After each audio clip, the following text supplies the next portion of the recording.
Welcome to today's Ask Me Anything. My name is Melita Steele and I'm the Senior Climate and Energy Campaign Manager for Greenpeace Africa. I've been with Greenpeace for about 9 years now and I work on the Climate and Energy Campaign. The objective of today's Ask Me Anything is really focused around an air pollution map that Greenpeace released at the beginning of this week, which shows the levels of nitrogen dioxide air pollution across 6 continents across the world, and identifies the hotspots. And so we're just wanting to give this opportunity to people to ask whatever questions of clarification they may have or additional questions. So to start with, just to explain a little bit about the map to you, basically what Greenpeace did is we took satellite data from the European Space Agency satellite, which has started producing data in the most unprecedented detail. We overlaid that with data from emission source databases, and basically what we then came up with was this global map of nitrogen dioxide hotspots. So what is the major finding of this mapping exercise that we undertook?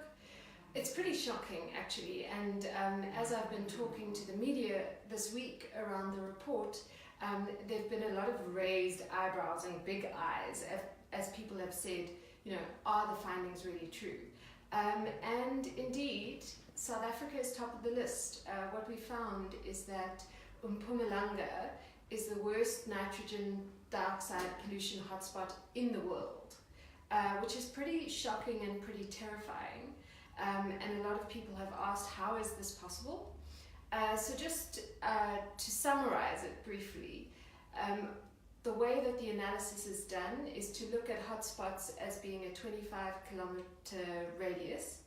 And in Mpumalanga, South Africa has 12 coal-fired power stations that are all owned and operated by Eskom. And those coal-fired power stations are really old and heavily polluting.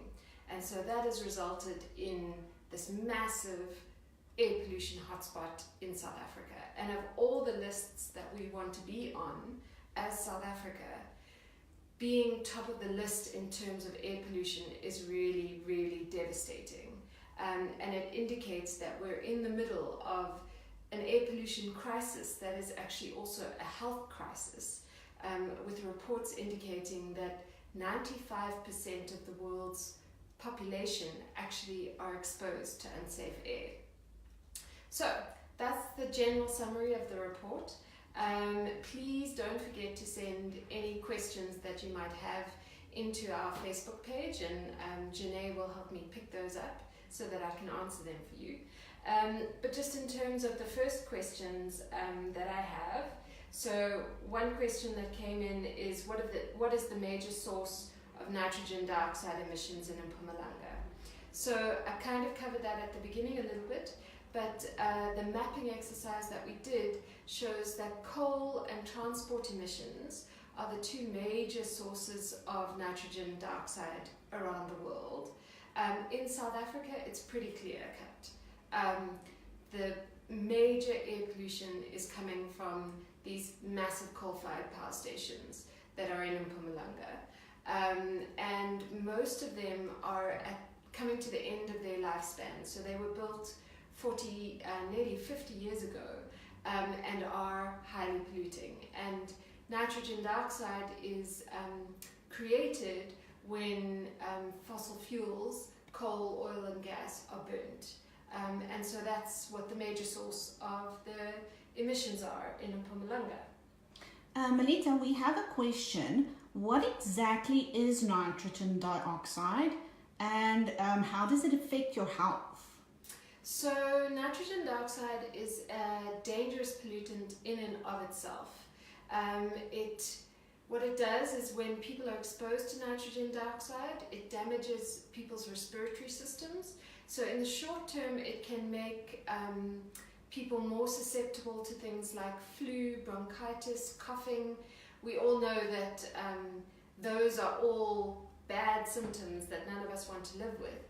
But in the longer term, acute exposure to nitrogen dioxide can also cause really chronic illnesses like heart disease and even lung cancer. So it is a dangerous pollutant in and of itself. But even more than that, what nitrogen dioxide does is it contributes to the creation of other dangerous pollutants. For example, PM 2.5, which is one of the most dangerous pollutants in terms of human health. So the long and the short of it is that nitrogen dioxide is created when fossil fuels are burnt.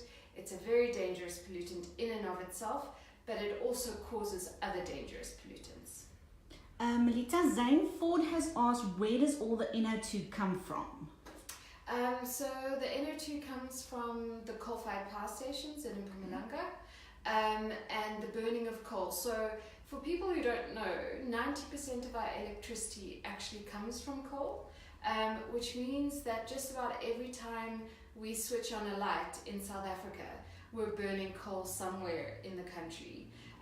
We have two major coal belts in South Africa. The one is in Mpumalanga, which is where this mega pollution hotspot is. And the other one is actually in Limpopo, up near towards the Waterberg, where some new coal-fired power stations are proposed and under construction, along with new coal mines. And the nitrogen dioxide in Mpumalanga is basically formed when coal is burnt to create electricity. Okay, then we have a question from Leon Fourie. Why are our results so much higher than more polluted countries like China or India?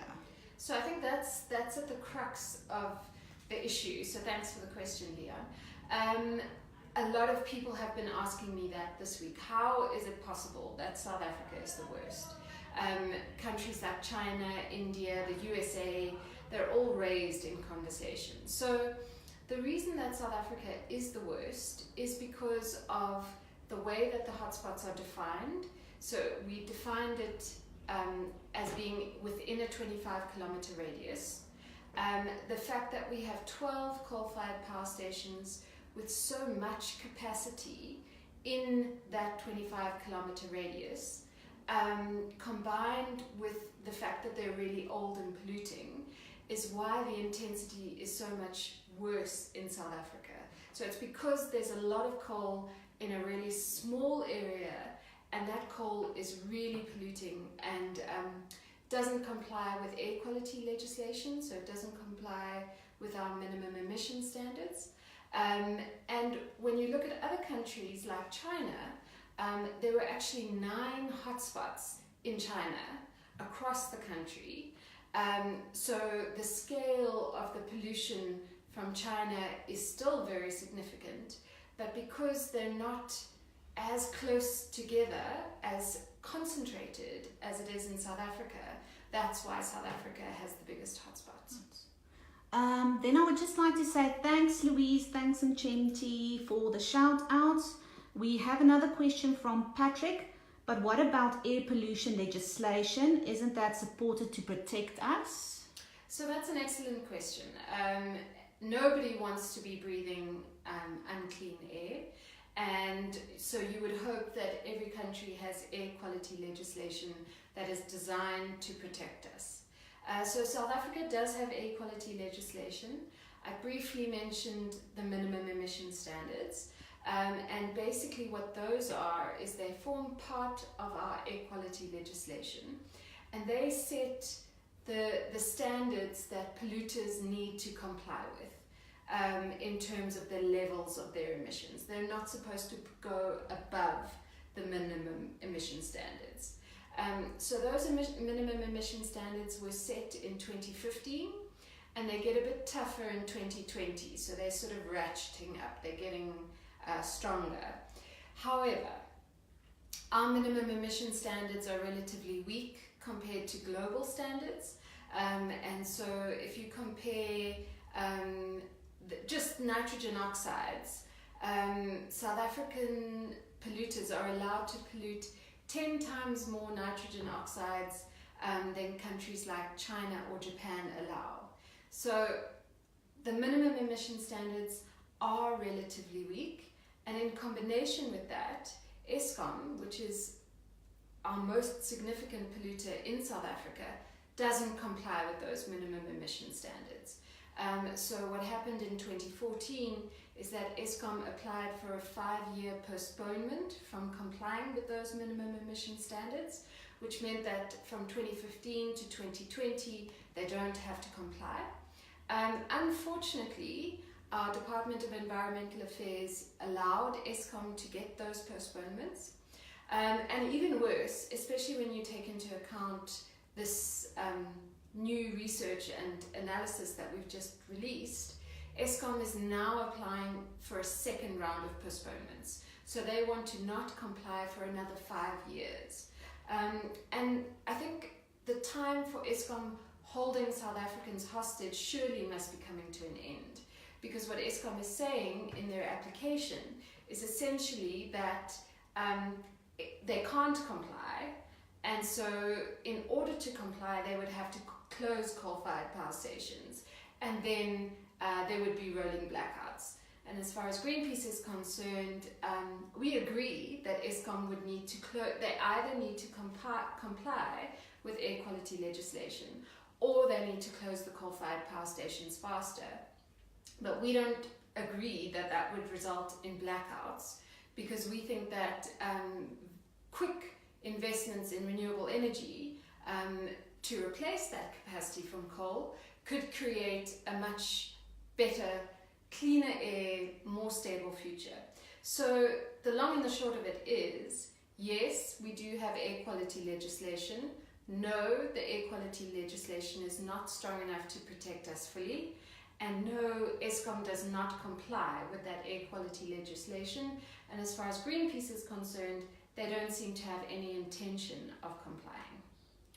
Okay, thanks Gassim for your comment and Candy for yours. We have another question. Is it only specific to Mpumalanga, the air pollution, or should we in Johannesburg and neighboring provinces be concerned? So that's a really important question. And obviously, the people living in Mpumalanga are the most directly affected by this pollution. And there are a number of organizations and community-based organizations working in Mpumalanga, trying to create cleaner air in the province. However, the satellite data that Greenpeace got access to clearly shows that the pollution is actually blown across from Mpumalanga into both Johannesburg and Pretoria. So this means that the 8 million people who live in both of those cities are also exposed to acute amounts of nitrogen dioxide along with other pollutants. So you have to remember that this map only analyzes one pollutant that's coming from these coal-fired power stations. There are a number of other pollutants that are being emitted. And according to our research, about 30% of the year, those winds are blowing, east winds blow from Mpumalanga into both Johannesburg and Pretoria. So because the coal belts are hidden from view from most people, I don't know how many South Africans have even seen a coal-fired power station, never mind know that our electricity, almost all of it, comes from coal. It's easy to not really think about the source of electricity and not really worry about what it means.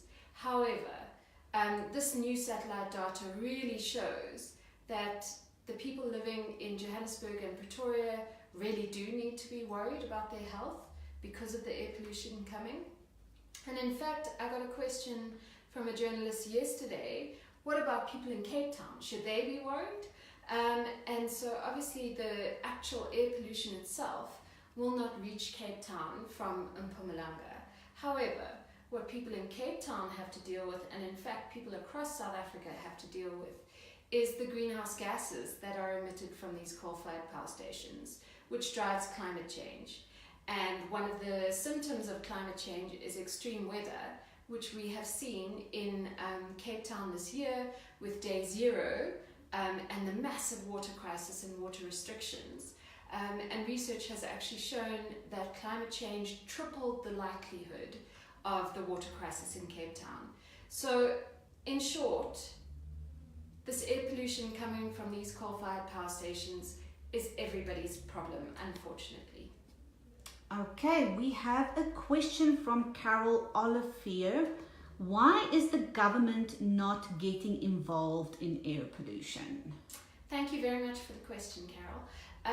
So I think that we do have a National Air Quality Officer, and she's supposed to be overseeing all of the areas that are heavily affected by air pollution, and the Department of Environmental Affairs has oversight.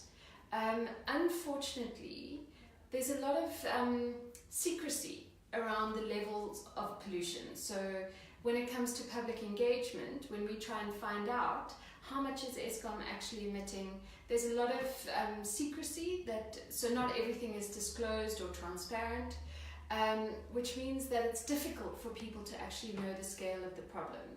As far as Greenpeace is concerned, we believe that the Department of Environmental Affairs is being far too flexible with air polluters, if I can put it that way. They're allowing them space to continue to emit.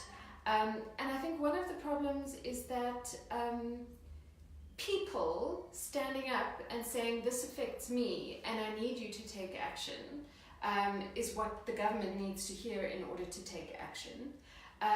What's even more concerning than the Department of Environmental Affairs is that the Department of Health is completely silent on this issue. So you do not get any proactive communications from the Department of Health in terms of the impacts from coal on people's health. So in terms of what we can do to get stronger government involvement, I think exposing the pollution is a really big first step.